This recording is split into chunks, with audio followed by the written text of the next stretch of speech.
2 seconds.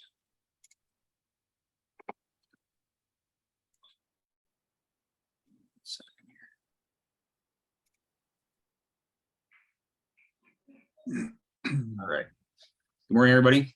My name is Aaron Zelenskis. I'm the owner of Ultra Liminal Consulting. And I'd like to thank you for coming to my Leadership Development Masterclass today. It's greatly appreciated. I know you guys had a lot to do today, and that you were here to spend it with me means a lot. So a little about myself. I've been doing operations leadership for a little over 20 years. My career started back in the day of, back in the early 2000s. I was in the Air Force. I was part of a career field called Tactical Air Control Party, which is TACP. And our specialty was, or is, doing close air support operations with Army and other ground force combat commands. I spent 6 years there, and that's where I kind of learned the most to start with leadership development. And then from there, when I got out, I pursued education, and I did my undergraduate in physics and did a master's in business, and then worked in manufacturing, fish production and packaging. And then I worked in distressed asset real estate for about the last 10 years. I've worked with teams ranging from 2 to 90. I've worked with foreign nationals. I've worked with union and non-union, and I've worked with geographically separated. So there's not a lot that I haven't seen in my 20-year career of working with teams and trying to develop folks to make better, more efficient working teams and groups to take businesses to the next level. So I'm not going to insult your intelligence and read through the overview here, but basically what we're looking at doing today is starting with building some very fundamental basic building blocks of what you need foundationally to be able to build leadership development skills on top of. It doesn't do any good to try to set a system in place to develop others if you don't have the basic foundation built already, because you're going to utilize that in your process of teaching others how to lead. So today's goal is we're looking to eliminate chaos through prioritizing and effectively executing through our day-to-day, which means we're placing our efforts so that way they're not wasted. And through that, then we increase profits because we're not wasting time and money because the task is done right the first time without doing it multiple times. The fastest way to get anything done right is getting it done the first time. And then from that to enjoy your life, because we're taking out the haste that causes undue waste. And so you can accomplish your mission efficiently and then move forward. So tools. These are the basic tools you should be using along with your staff in your day-to-day. And the first big one here is a good attitude. A good attitude for a business owner, entrepreneur, or a leader inside of a business should be your attitude. And that doesn't start with just being hi, hello, how are yous, and the niceties of the day. It really starts with being early, because being early is being on time. And it's leading from the front. It's demonstrating to others what the expectation is. So that is being early, it's being prepared, and it's doing the things you're supposed to be doing. You have deliverables that are for you and your staff or for your vendors and clients. And it's making sure those are done correctly and appropriately. And that really kind of sets the groundwork for everyone else underneath you to say, okay, well, this is how I should be behaving on a day-to-day basis, good, bad, or other, no matter what. This is what a good attitude forward looks like, and this is what I should be doing. Second, you should have a notebook or a pen or a pencil. You may use your phone because you send yourself emails as reminders and notes, which works fine, but those take a charge, it needs to be dry, and there's some other issues too, depending on what your field of operation is. So you always want to have something that you can record information on through your day, and also particularly your staff should as well. So that way, as you're telling them things, they can go ahead and they can write things down and not have to come back 6 times for clarification. You want them to be able to take information and then move along with their day, and this facilitates that. Second would be a good email. Everybody in your organization should have an email. It should be a professional email with a signature line. You're in business because you're a professional, and you want that to be put forward for not just yourself, but your entire staff. And so emails is hugely important in this case. We'll get back into some other parts of it in a little bit, but currently just professional email is great. Your task list. Task list is huge. You're one human being, and so is your staff. You can't remember everything. And if you're running an organization that has more than 2 people in it, the chances of you remember everything off the top of your head every single day without missing a deadline or without missing a deliverable is slim to none. And what this allows you to do is put information for yourself and for others down in a readable place that's easy to follow up with, and then to go back and follow up on. Because that's the biggest thing with most operational issues is people get the initial piece, but then they forget to follow up. And so then things get dropped. And this allows you to take things from your head, from your notebook, from your email, put it in a single searchable place, not just for yourself, but for others too. So you're increasing your situational awareness across the organization. So people can follow along and do follow-ups without having to wait for you to give them information. And last but not least, your calendar. Your calendar works in conjunction with your task list. And really, you want it to be digital. You want it linked to your phone or your digital devices. And then that way, you're not having to chase down deliverable dates. You're getting updates and notifications on those things. And then it works in conjunction with your task list. And so that way, it just flows naturally, because you shouldn't be out in the weeds and missing important meetings and dates or meetings and deliverables because you're busy executing on a task. Like, you should know because it's already preset. From there, we start into our first kind of real big basic building block. Sorry, one second. So our first big building block is, or one of our bigger building blocks is communication basics. And really what communications is in our case that we're looking for is we really want to look to clarify, and we really want to look to not equalize, but we're looking to clarify information and then disseminate it. That's where I was going to work, disseminate information across the organization. So really that falls back to communication basics.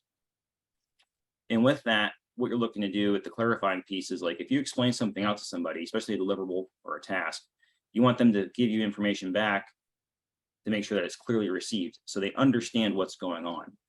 It doesn't do any good to have them just nod their head yes, and then off they go, and then there's mistakes made. So you want to state, hey, here's what I need, here's my expectation, the deliverable, here's your boundaries. Tell me back what you're supposed to be doing and where you need to come check back in at. And that makes sure that they understand what's happening and why. And then from there, you can make sure that that it disseminates through to all other teams. The second part is email. Your email and communications is not a maybe, it's a must. Email is huge. Everybody has different people they work with, whether it be clients or vendors, or even their internal staff that work, we'll say, differently with different communication devices. So some people are really strong on email, others are not. Some are really good in person, some are good over the phone, others text messages or Slack. But at the end of the day, we're a professional organization. So it needs to go through email. And by it being an email, you can get a summary typed up. And then that goes out not just to the person you talked with, but maybe say all other interested parties. That way, the information gets disseminated across the organization. Everybody's tied in, and it gives everybody a single reference point for what happened, as opposed to guessing. And then if other people have to follow up on certain deliverables, they can go back into that because it's searchable, because it's in their email, and they can go out and start doing their work to start backfilling into the tasks to move those things forward. Next would be your challenges. And challenges and problems are pretty straightforward. What you want to do is, or what your goal here is you're trying to provide a framework to those you work with, primarily your staff, on how to define problems, their potential solutions, and their perceived outcomes. By doing this, it saves you time because it allows you to have them filter through all the underlying issues that they might have that they haven't thought through first. So it teaches them critical thinking. And then two, when it comes to you, you can see what things you can already eliminate and where you need to start off in that problem solving process, and if that's needed. So the real goal with that is to teach them how to critically think and how to move things forward efficiently. And then that way you're not wasting your time.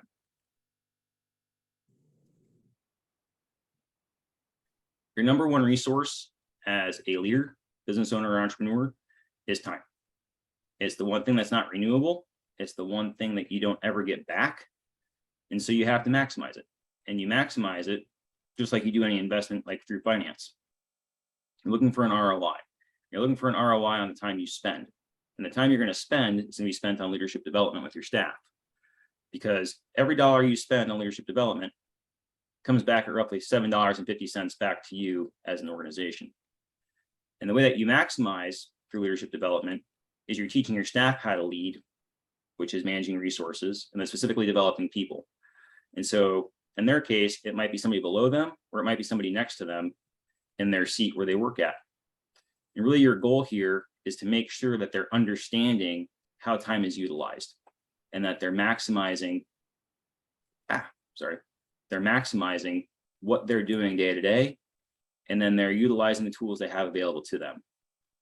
And so in this case, it's what resources do they have, how those are used, and then what people are in their purview that they're working with to make sure things happen efficiently. And so in this case, excuse me. And so then, yeah. There we go. So how do we do that? Well, we teach leadership development starting through prioritization, because prioritization is an action. It's something you can show from the front because it shows that you know what's going on with your organization and what's happening. And so what you're doing with that is you're basically picking what is going to go first. So when you prioritize, you're picking that 1 through 5. And in picking that 1 through 5 of importance, you're providing guidance and clarity on where you want your emphasis laid. And if you're doing that, you're then going to ensure resources are aligned to it. So it doesn't do any good to have your staff lined up if you don't have any resources to go with that to make sure that it goes properly. Otherwise, you're just wasting time. It's moot. But in teaching them and telling your staff why you're prioritizing, how you're prioritizing, and then you're ensuring that they're properly aligned with resources, that's going to increase your throughput through your operation. There is no guesswork. They have what they need, and they can get done what they need to get done the first time the correct way. So you're not wasting efforts on mistakes or problems that shouldn't exist if things were just laid out correctly in the first place. It sounds really straightforward, but that's where a lot of problems fail, is that people don't provide the proper guidance. They just say, well, it's 1 through 5, get them done. Okay, but are those resourced? Do people have what they need? So for prioritization, we have a couple of filters that we use. I personally start with the time filter. For this example, we have email, but it could go for any type of tasks. So with a time filter, what this allows us to do is, particularly for email, and this is where I think a lot of business leaders, entrepreneurs, and other folks have challenges with their admin and their staff, is that you have information that's trapped in this email bubble. Everybody has their emails that come in through the evening. Everybody has emails that come on throughout the day, but they're busy working on whatever it is they're working on. And so information just doesn't disseminate out across the organization. So one of the things that you can do as a leader, when you first come in on your day, call it 30 minutes to an hour early maybe, or 15 minutes, depending on your job, then first thing you can do is you can time filter your email. You can teach your staff to do this as well. The first thing you're going to do is you don't just answer the first one and go one by one by one. You start with, well, which one can I do in under a minute? And you go through the entire list of them that you can do under a minute. And through that, you'll see ones that are 2 to 5 minutes, 6 to 10, 11 to 30, and greater than 30 minutes. And so what you're doing is you're quickly going through each of the emails. You're doing a 5-second overview. If you can answer it in less than a minute, off it goes. If it's 2 to 5 minutes, that's the next round. 6 to 10, that's the next round. For me personally, I used to have what I called an urgent folder, and that's where I would put anything that was basically 10 minutes plus is where that stuff would go. And depending on the other urgency pieces with facilitation would depend on how I would go through those through my day. But the goal of getting through all these small things to start is they feed over into the facilitation, right? Because when we facilitate things, what are we looking for? Priority of work. And so we're doing our priority of work. We're talking about there's emergencies, then there's urgents, which are, an hour or less. There's immediates that are 2 to 4 hours. There's end of day. There's 2 days out within the week, and then, a week plus. But inside that email that you just task filtered through by going through it, with a minute, 2 to 5, and 6 to 10, you've now taken the information that was critical to any one of those prioritized tasks, and you've fed it over. And by feeding that information over, you've done a couple things. One, you've cleaned out your inbox, but more importantly, you're feeding information into the system. And by you feeding that information in, people can now make decisions, take action, and get things accomplished. And so what this does is it speeds up your production from days, your information is moving a lot quicker. So your information, instead of it being stuck in your email for 2 days, it gets moved out within an hour, which then means the follow-on person can do their work, which they can come back with feedback within an hour. And so a project that was going to take 4 days now takes a day and a half, 2 days. Would you start multiplying that across multiple projects, across multiple weeks of the year, you just increase your productivity by 30%. And so that's the big thing. You're just unlocking the resources you already have available, which is primarily information at this point. And then with clients, your clients are happy because you're more responsive because they're not waiting a week to get information back. And then your staff is reducing hours because they're not spending 20 hours a day on email and trying to race around because everything's an emergency because they just didn't get to it because it was in their inbox for 3 days. So a lot of it's realigning how people process things and then think about those solution sets.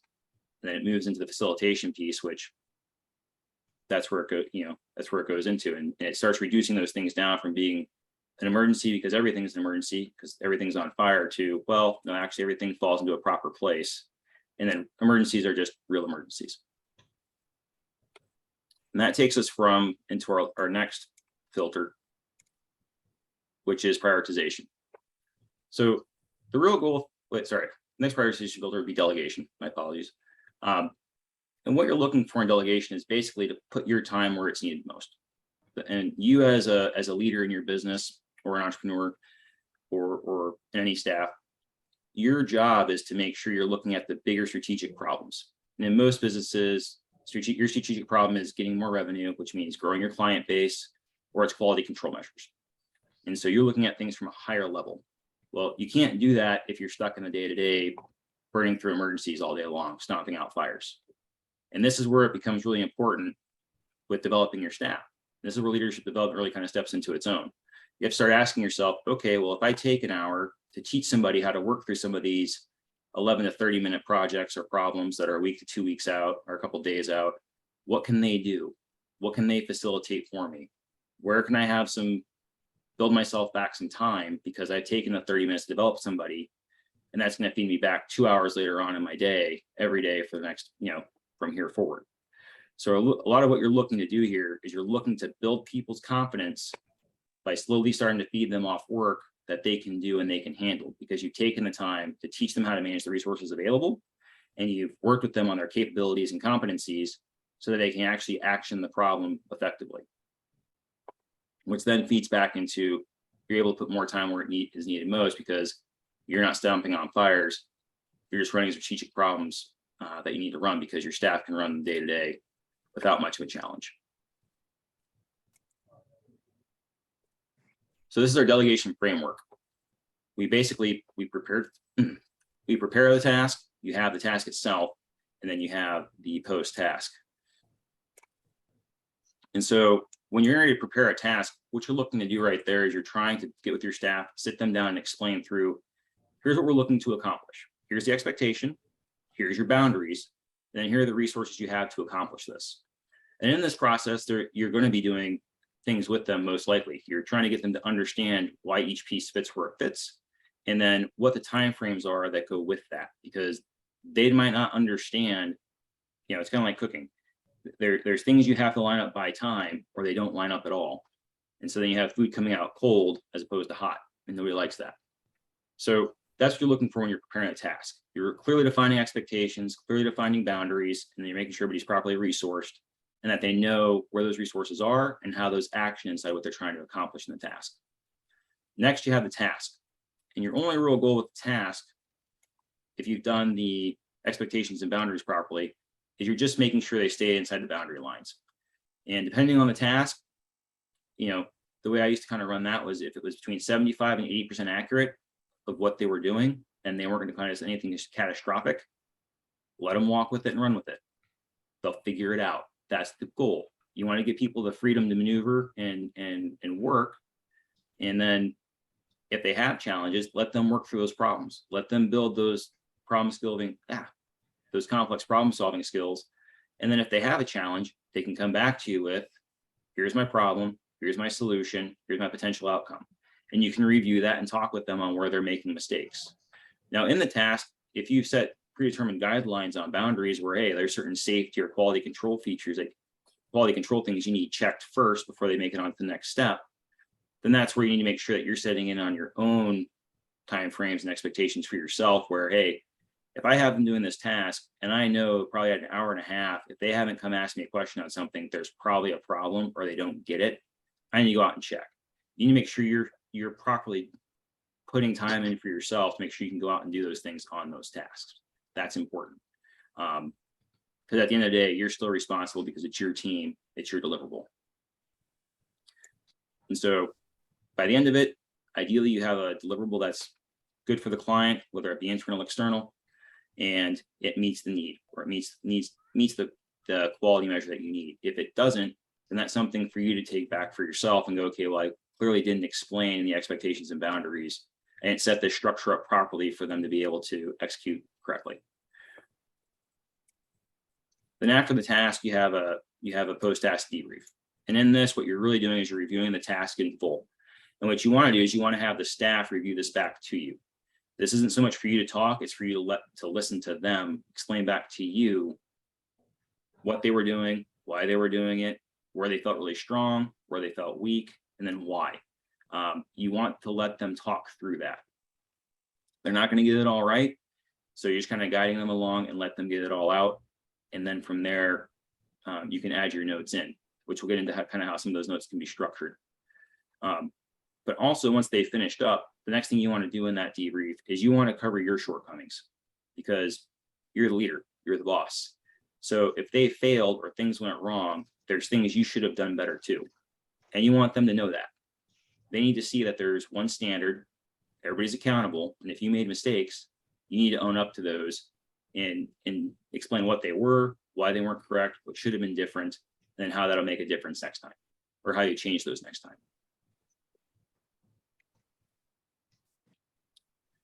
So at the very end of the debrief, what you really want to go through is a simple framework here. It's called the 1 minute leadership development piece, but you want to explain to your staff what to stop doing, what to start doing, to continue doing, and then their future expectations on similar tasks. And really what this does is it puts that whole conversation to a very bite-sized chunk that they can remember. Because telling somebody to stop something is pretty easy to do. Hey, keep doing this, you're doing great, and start doing something because you weren't doing it before. All right, like most people can write that down in a notebook. It's 3 sentences. And then future expectations is, okay, I know what this did look like. It needs to be different the next time. It should be what start and continue doing look like. It's pretty straightforward. So in summary today, we went over framework and tools for effective leadership development. Our goal is to eliminate some of your daily chaos through tools and communication and prioritization. And through that, then to increase your profits through a delegation framework, because we're opening up your time to spend time on the strategic needs of your company and your business. So that way you can work through the things you should be working on, as opposed to stamping out fires all day. And that way you can build a staff that's capable, competent, and persistently executes. And then this allows you to enjoy your life because you've reduced the cost of your company, you have higher quality, higher production, and then you don't have to increase any overhead. Because you probably got about 30% sitting in waste because you just haven't taken a couple of hours to sit down and work through it. So next steps, take some time to sit down and review and think over leadership development for yourself and your organization. And think about the things you can implement that are pretty straightforward and simple to help not only yourself, but your staff. And then if you could, or if you'd like to, schedule a post MasterClass strategy call with myself. I'd love to sit and talk with you, learn about you and your business and what things you're thinking of implementing or you need changes on. And then from there, implement it. Make your team a better team, make your business a better business, and do that through empowering your staff and giving them the framework that they need to be successful. So if you guys have any questions, I'm happy to chat.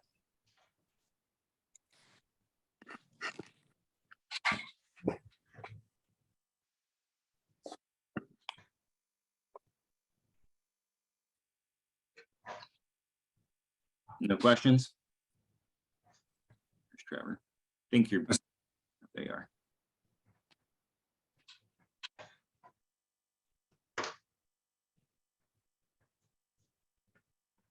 Any questions? No? I guess I could ask a question. Okay. Aaron, this is Mac. This was great. I think everybody who has a staff of people working with them should take this. It's a great summary of how to make yourself more efficient and how to make your entire operation more effective. Very good. Well, thanks, Mac. I appreciate that. This will get posted up on YouTube, and it'll have obviously a link to this video, but it'll also have a link to the presentation as well. So that if you guys want to give it out to your staff or have it as notes to work through, that'll be available to you guys, plus anybody else who might want it.